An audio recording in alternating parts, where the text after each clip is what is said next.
Today is a good day.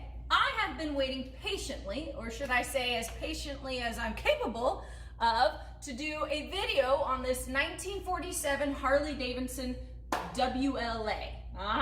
We were just replacing the tire, but you know what? When I have my mindset on doing a video on something, I really want to do it. So, now we can do it. I can't wait to tell you all about it.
With this motorcycle, obviously, like it kind of flooded the US markets post World War II as surplus vehicles. Yeah, you might also have heard it referred to as the Liberator.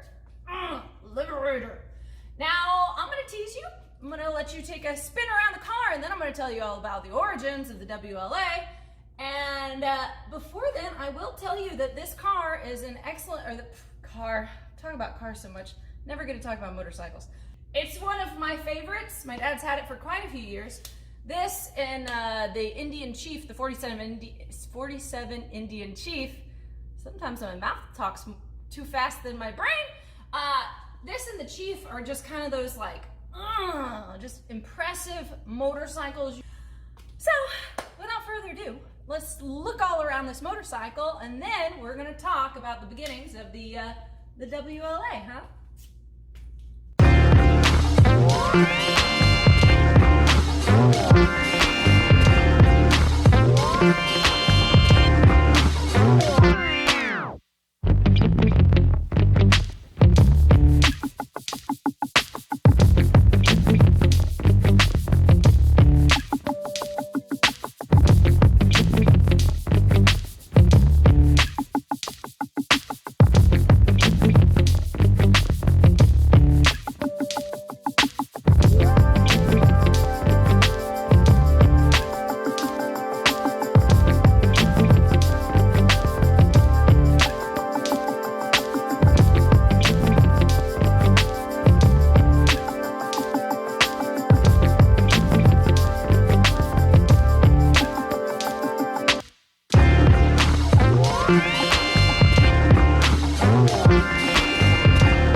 Impressive motorcycle. It's hard to miss one of these when they're riding down the street. They just have a presence, you know?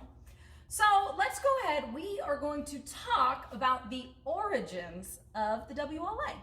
Well, at the time, Harley Davidson already had an existing civilian model. It was the WL. And World War II hit, and they won a bid or were asked to create these motorcycles that could be driven by the US or Allied forces. And so they said, okay, we can do that. We'll tack on a few added features, like a blackout headlight and then like a machine gun turret or something like that, and a few other cool things that I would like to have on my civilian model, yeah. So the WL quickly became the WLA. The W, well, what that means is, well, Harley Davidson always tacks on a letter designation to their models. There's that. The L is for high compression, and then the A is for Army, huh? Mind-blowing names, huh?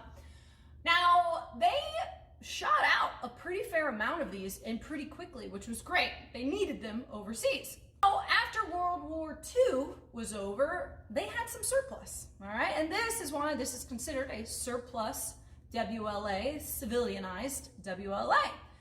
This surplus, a lot of people consider the origin of the chopper culture. Cool, right?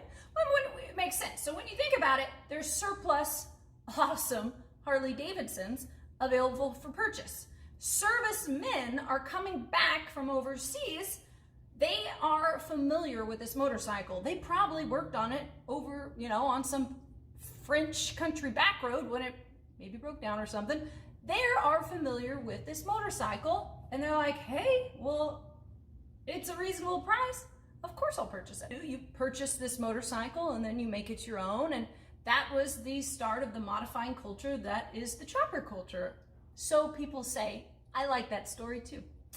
If you have a comment or if you think elsewise, go ahead and, write it down there. Okay, back to business. Now, earlier I mentioned this awesome nickname, the Liberator, and that's kind of a beautiful thing. Now, why this nickname came about was because odds are, if a person was seeing this motorcycle being driven by either US or Allied forces, when they were in an Axis-occupied country, they were getting liberated.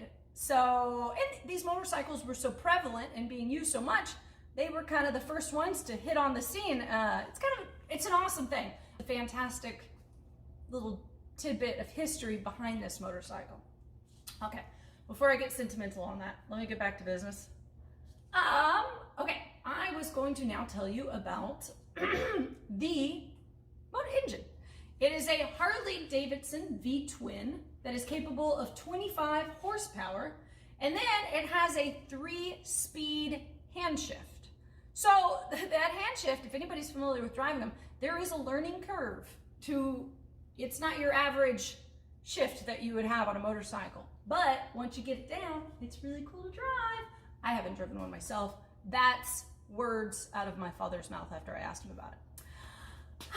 All right, guys. Well, I hope you have enjoyed listening about this epic and historical motorcycle.